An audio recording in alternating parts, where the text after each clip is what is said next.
اعوذ باللہ من الشیطان الرجیم بسم اللہ الرحمن الرحیم۔ بخاری شریف جلد اول حدیث نمبر 1504۔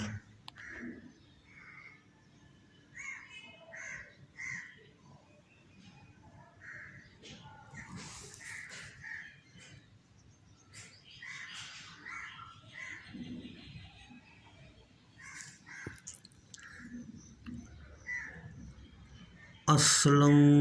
ابو خالد آزاد کردہ غلام حضرت عمر بن خطاب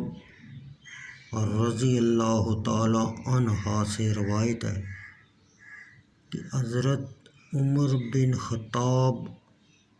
رضی اللہ تعالی عنہ نے رکن حجر اسود سے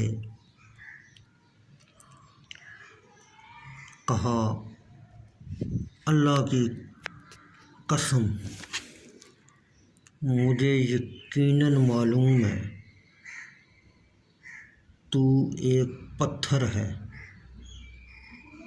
نہ ضر پہنچا سکتا ہے اور نہ نفع دے سکتا ہے، اور اگر میں نے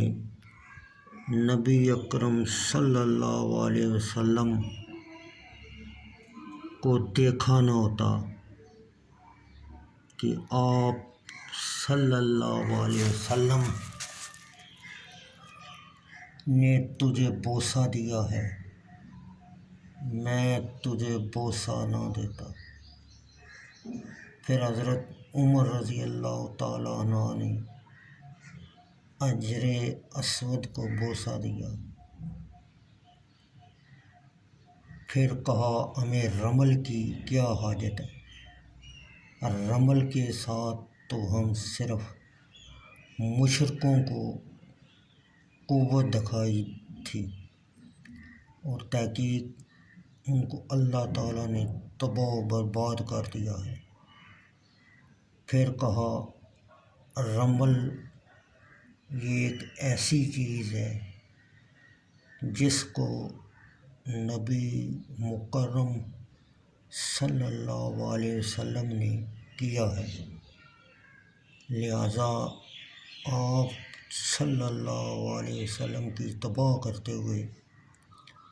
ہم اس کے چھوڑنے کو